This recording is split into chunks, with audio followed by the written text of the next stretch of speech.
presentation, we're going to be discussing the aging population and the impact it has on the global business environment. The main body of our presentation is going to consist of me talking about Ireland, Jim with Switzerland, So, Shun with South Korea, and Grace with Japan. This slide just shows the definition of the aging population.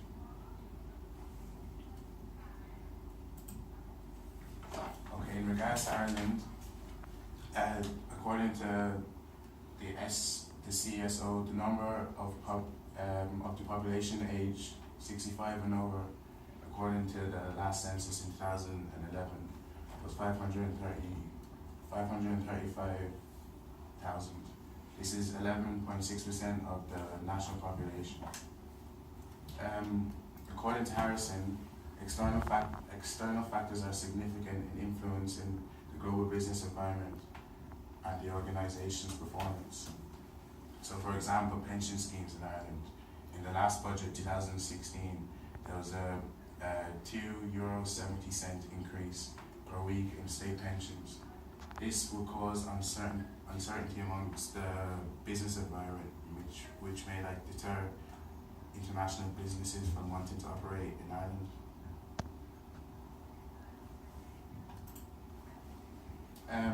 In regards to the labour market, 8.8% of Irish individuals aged 65 and over are employed. This is low in comparison to the UK, where it is 10.9% in the same age band.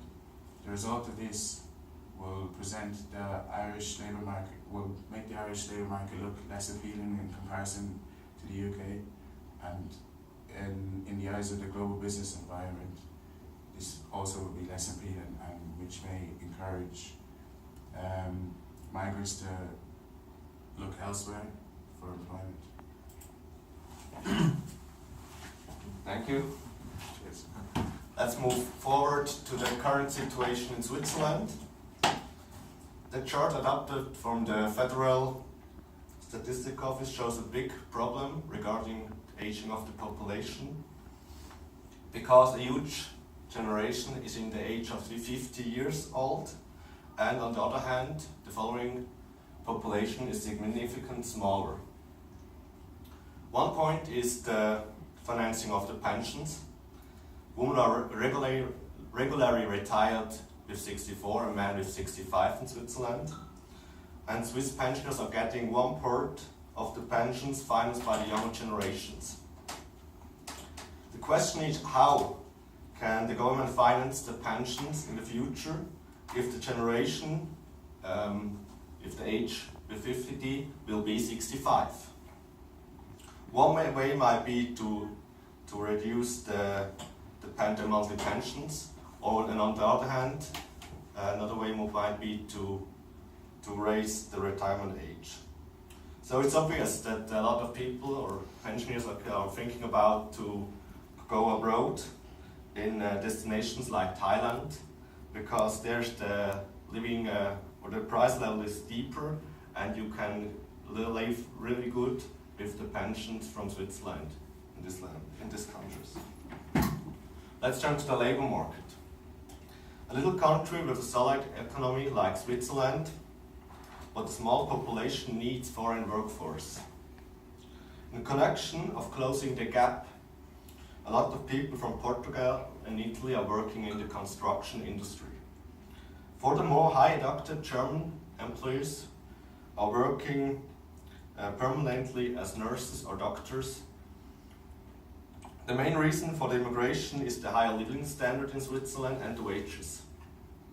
The whole Swiss economy benefits because they are earning more taxes because of the immigration, and they are avoiding to adopt these people.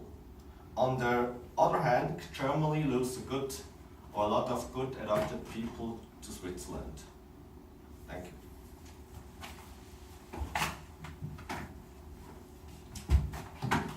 Now let's move on to South Korea.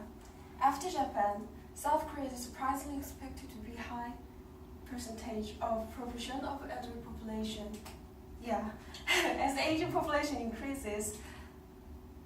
Yeah, next Next, please. As the Asian population increases, the younger population reduces. It means that South Korea has insufficient working age population.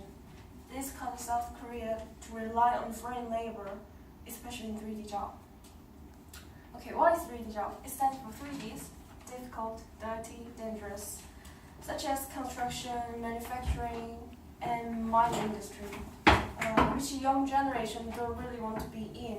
So average age of working in 3D jobs is almost over 40, even though it requires a lot of strength. It makes Korea require younger and cheaper labor.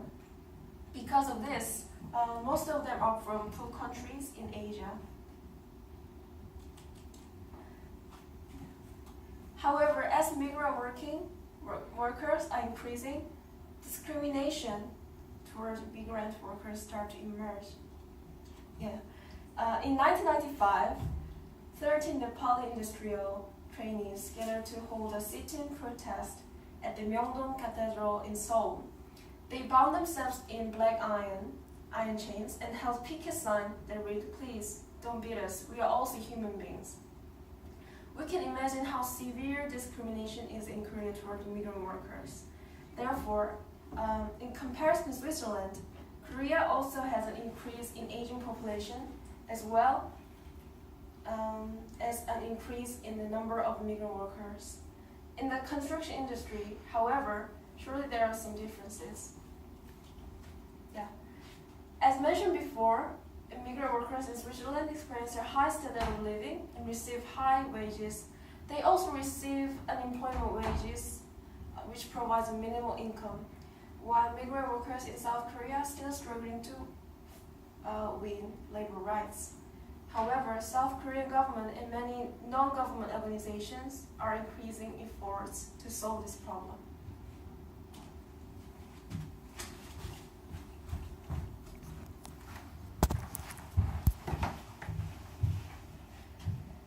In Japan, they are in stage 5 of the demographic transition model, so they're in decline. So basically, that means that the birth rate there's a higher birth rate than death rate, but more people die, which means less people having babies, people living older.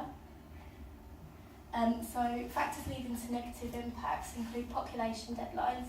The Statistics Bureau of Japan reported that the population of Japan on the 1st of May 2016 was over 126 million, and that's a decrease of 150,000 people over the previous 6 months. The working age population in Japan had a decline of 0.2% in 2012, and that rate is expected to increase to minus 0.1% in 2050. It also includes elderly lifestyle as well, so the life expectancy in Japan is to increase from 86 to 90 for women and 76 to 84 for men by 2055. According to Trade and Economics, the average retirement age in 2016 is 60 to 61 for both men and women. This is different in Australia because there is no fixed retirement age, so they can work as long as they like, but they receive state pension at the age of 65, which is when most retire. In terms of immigration, Japan's migration data suggests that more people have emigrated from Japan than have actually entered the country. They have the lowest proportion of foreign-born residents in the total population.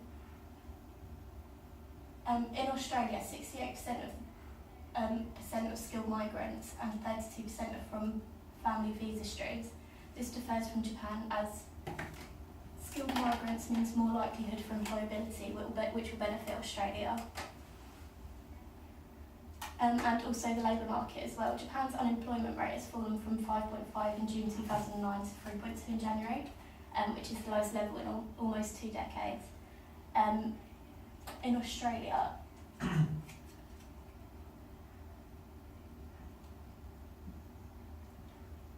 business confidence may be growing. Some 41,000 full-time positions were created in the month, while part-time employment declined by 4,100 jobs, and the hours worked fell 0.5% month on month in December. Year-on-year average hours worked fell 1.5% in 2014. So on this graph, this is the current age scale in 2015 in Japan. So as you can see, the the most common ages are from 40 to over 100, but in 2050 that's predicted to be an even bigger elderly population. So the impacts on global business environment. It presents a major challenge for Japan as the number of people working age is falling compared to the number of Japanese pensioners. This means the government believes that by 2060, 40% of Japanese citizens will be over 65. This, combined with fewer taxes receipts from a smaller working population, will make it harder for Japan to fund pensions and healthcare for the elderly. The decline in number of young Japanese people has implications for high schools and universities, as well as industry and commerce, obviously, because they're profitable organisations. And there's fewer younger people in Japan's ageing population, which might lead to fewer new companies created. So, we are coming to the conclusion. In our presentation, we saw that many countries have problems with the aging of the population. The main problems are financing of the pensions and not finding enough human capital for the labour market. The responsible factors depend on each country. One might be the retirement age. So in Switzerland, Ireland it's 65, and in South Korea, but in other countries it's much lower. And in some countries, the government failed in the immigration. So we hope you get an overview, and thank you for your attention.